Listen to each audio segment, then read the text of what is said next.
stop what you're doing. I'm about to show you something you already suspect deep inside, but can't explain.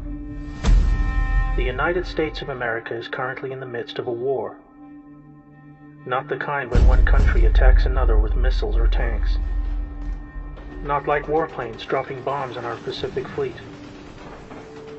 Not like a hostile neighbor launching a surprise invasion across our borders.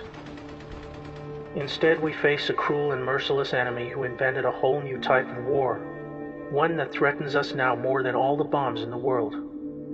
They are motivated by pure greed and inconceivable cruelty, and have been silently reversing all that is good for so long that we became lulled into a state of self-destructive compliance, while they tore us apart and robbed us blind. When patriots took back key branches of the U.S. government in 2016, a light was turned on to the vast corruption network that had infiltrated into the highest positions of power across every state. Only then did ordinary citizens begin to realize how close we had come to the end of it all. But first we must endure one last painful battle that will touch every citizen, no matter who they are. Right now, the country is being torn apart by the biggest political hoax and coordinated mass media disinformation campaign in living history. You may know it as COVID-19. Let me tell you a story.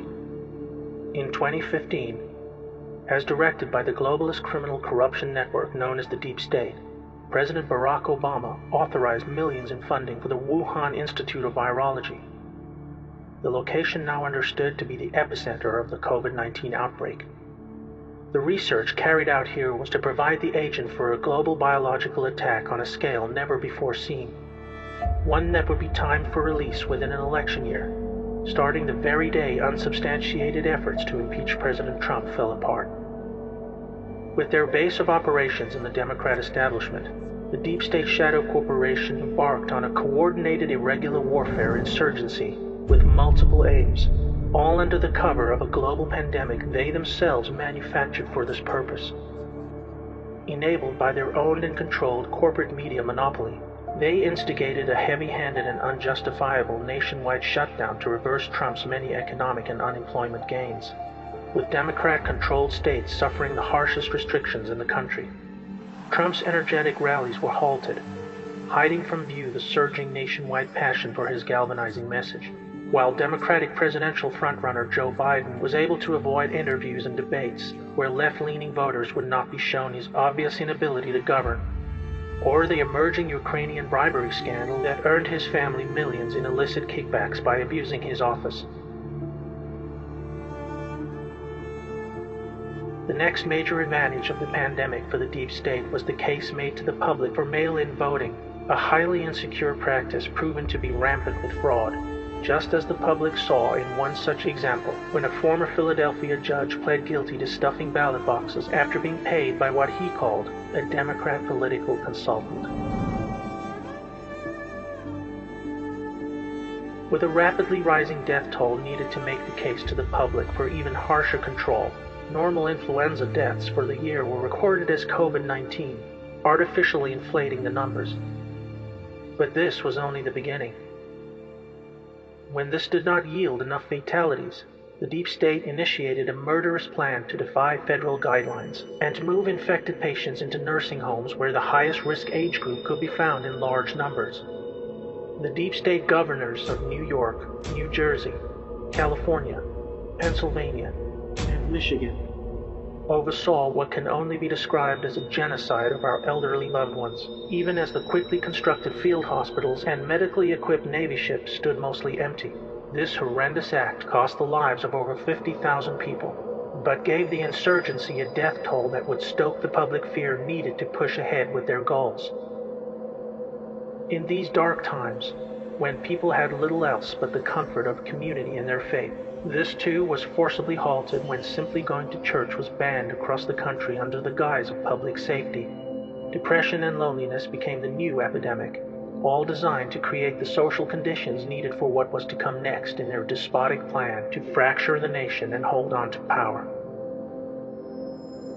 Immediately upon reports of a flattening curve and a reduction in new cases, the mysterious murder of George Floyd hit the headlines. What was presented to the public as a routine instance of racially motivated police brutality turned out to be a strange and coincidental series of events involving two men who once knew each other, working security in a nightclub. This event provided the justification for the next chapter in their coordinated insurgency against the United States. The goal was to inflame civil unrest along racial lines on an emotional platform of social justice. A divided house cannot stand, and the enemy knew this all too well. Black Lives Matter was funded and designed by the corrupt Democrat establishment as a social weapon to draw crowds of well-meaning protesters into harm's way, using them as human shields while they pushed a savage insurrection on city streets. This was intensified even further by folding in the violent paramilitary group Antifa, who were given a free pass by Democrat mayors and governors to loot stores, smash up small businesses, and assault innocent bystanders. The public were shown in explicit detail how Democrat leaders refused to protect local citizens, choosing instead to provide an open road for the anarchists to destabilize civil society, allowing the innocent to be indiscriminately injured and terrorized. Knowing that lawless chaos would accelerate their aims, they began calling for the elimination of police, while evicting the National Guard, who were made available to protect the public against the worst of the violence. D.C. Mayor Muriel Bowser even called for the elimination of the White House fence, just days after a close call by rioters who attempted to breach the perimeter. And on June 22nd, Democratic Congressman Adam Schiff proposed a House bill to amend United States Code Title 18 that would prohibit the use of military force in the event of civil unrest, an obvious attempt to weaken the Commander-in-Chief's ability to defend the public from the planned insurrection, which was intended to play out over the weeks and months leading up to the election. Attorney General William Barr has appointed the U.S. Attorney in Connecticut to investigate. The pandemic was also providing cover of a different kind. Taking place behind the scenes at the Justice Department is a far-reaching investigation into the Obama administration's weaponization of the Foreign Intelligence Surveillance Court to spy on Trump and his associates during the transition of power. With evidence now emerging that Obama officials, including Joe Biden and Obama himself, colluded to frame General Michael Flynn, they used social distancing guidelines to halt grand juries and give witnesses the cover of health fears to avoid honoring court-ordered subpoenas.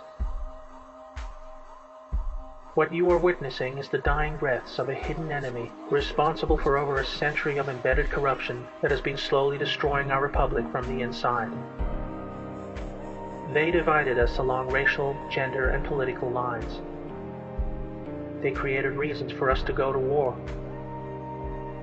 They made international trade agreements that brought us no benefit, but allowed them to steal our vast wealth, driving us into a state of perpetual economic decay. They flooded our streets with deadly drugs to manufacture a devastating epidemic of addiction and mass incarceration. And they did it all with impunity while their completely controlled mainstream media assets kept us distracted and focused on everything else except our one true enemy. The 2020 U.S. elections are like none we have ever experienced. COVID-19 is being sold as a natural event, but we see now it is an attempt by enemies of humanity to hold on to power. After November, they stand to lose it all, but they will do everything to keep the crisis alive and the people in fear. To win, we must remember what made us strong, so that true justice can finally return to what is, and always will be, the most exceptional republic ever to exist in all of human history. May God bless America.